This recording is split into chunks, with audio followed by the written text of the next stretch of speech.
In 1911, at a time when Ford was the world's leading car manufacturer, there was a person who was one of the biggest and most famous car racers in the United States. This person was always passionate about having his own car industry, and indeed this person was able to achieve that, his ambition, and have his own car company. This company is the car company, the famous Chevrolet, and this person is Louis Chevrolet. On December 25th, 1878, Louis Chevrolet was born into a simple family with a large number of members. His father worked in watch repair.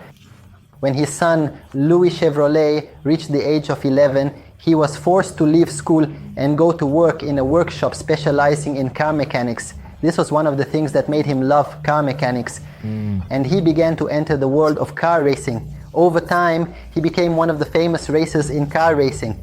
He was earning some money from car racing, and that money was helping his family, which, as we mentioned, was struggling financially. At that time, a hotel in the United States sent for Louis Chevrolet to repair a car for one of the prominent businessmen in the country. In fact, Louis Chevrolet repaired the car in a way that amazed the businessman who owned it. This businessman was one of the major players in the US economy, and he was impressed by Louis Chevrolet's knowledge of car mechanics. He offered him the chance to immigrate with him to the United States for a more stable life. It was very difficult for Louis Chevrolet to leave his family or France and move to the United States, so he stayed in France for a long time. The businessman who offered Louis to travel was named William Kessem, and he was the one who told Louis Chevrolet that in the United States of America you will find many models of cars and much greater experiences that can be gained inside the United States of America than if you were here in Europe or in France specifically, at the age of 21 specifically. He was able to travel to the United States of America. But initially, he traveled from France to Canada, specifically Montreal, and then to the United States. There in New York City, he met a friend named William Water, and this friend was able to help him get a job in an auto repair shop. He worked in this workshop for a period of time, then moved to the American branch of the Boston Company. After his family moved to live with me in America, Louis Frolip moved from workshop to workshop to workshop. He received a very sweet offer to work within the Italian Fiat Company. The Italian Fiat Company was a large and well-established company in the automobile industry. It had a branch in the United States of America. Whoever did so moved to Louis Chevrolet and worked in this company. The Italian Fiat Company, after a full year of working in the Italian Fiat Company, in their branch in the United States of America, he moved to Philadelphia and worked with businessman John Waters. After that, due to the successive successes, his name began to spread in the world of car racing. This caught the attention of one of the major car manufacturers who was working with General Motors. His name was William Durand. He offered Louis to form their own company in the car industry, and they named this company Chevrolet. The first model of cars produced by Chevrolet was a 6-cylinder car, but the truth is that after a period of establishing this company, a dispute arose between William Durand and Louis Chevrolet, and he sold all the shares of Chevrolet to William Durand. Now the entire Chevrolet company is owned by William Durand, and Deutsch Chevrolet has completely withdrawn from this company. This is undoubtedly a mistake that we will find out cost him a lot later, especially since he did not know that the Chevrolet company would be one of the largest car manufacturing companies in the entire world. In 1915, Louis collected the money he had earned over the past years with his brother Justin.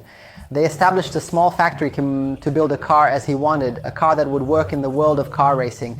Indeed, it was the first car, and it was a very wonderful car. However, the big problem was that his brother Justin had an accident and led to his death. After this accident, Louis Chevrolet decided that he would not enter the world of car racing again.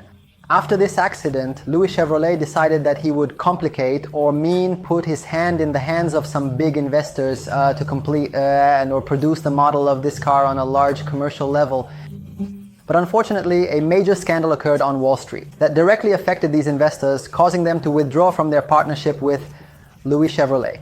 He found himself facing a significant dilemma in raising the funds needed to continue the project for this car. After that, Louis Chevrolet tried to establish a small factory with his brother Arthur. They formed a small company that specialized in car engines and small aircraft engines. This company started to produce models of small aircraft engines and car engines But unfortunately, at this time, an economic crisis struck the United States of America, known as the Great Depression, of course, and in light of this economic crisis, Louis Chevrolet was forced to close this company, Chevrolet Brothers, with his sister Arthur. He worked or returned to work at Chevrolet, the company he founded in the past. This company, of course, Chevrolet, was gigantic and very strong and was popular and was one of the companies that, even despite the great economic crisis, it was a company that was able to stand on its own 2 feet to a great extent. He worked there, but he was not welcomed as a victor. Instead, he worked as just a factory worker in production, which caused him a lot of pain. But he had previously given it up and sold his shares after a dispute. Unfortunately, Louis Chevrolet remained ill and without any source of income until his death in 1941. Louis Chevrolet, the founder of Chevrolet, a key name in cars, saw the company grow significantly. It sold well in the 1950s. Of course, all these matters led to the deterioration of his health and financial situation, which was already prevalent, and Louis Chevrolet unfortunately remained ill and had no source of income until his death in 1941. In 1941, Louis Chevrolet passed away. Louis Chevrolet, the owner of the Chevrolet company, the owner of the very distinctive brand in the automobile industry. For your information, the automobile industry, in the Chevrolet company grew very significantly. It sold cars estimated at 1 million cars in 1 year, and this number has not been broken yet. Imagine the size of Chevrolet's business, and imagine what would have awaited Louis Chevrolet if he had not taken the decision to sell his shares in Chevrolet shares in the past. Louis Chevrolet has passed away, and the company is still. Chevrolet achieves success after success, repeated successes. By the way, Chevrolet was one of the first companies to introduce glass wool into the automobile industry, and this led to a very large boom in the automobile industry worldwide. It is a giant company that was started by a person, but unfortunately he did not stick with it to the end, which ultimately led to his death in poverty. This was the story of the founding of Chevrolet, which many of you may not have known, nor did you know who its founder was. So stay tuned for the next video, and don't forget to subscribe to the channel, support us, and like the video. Good evening.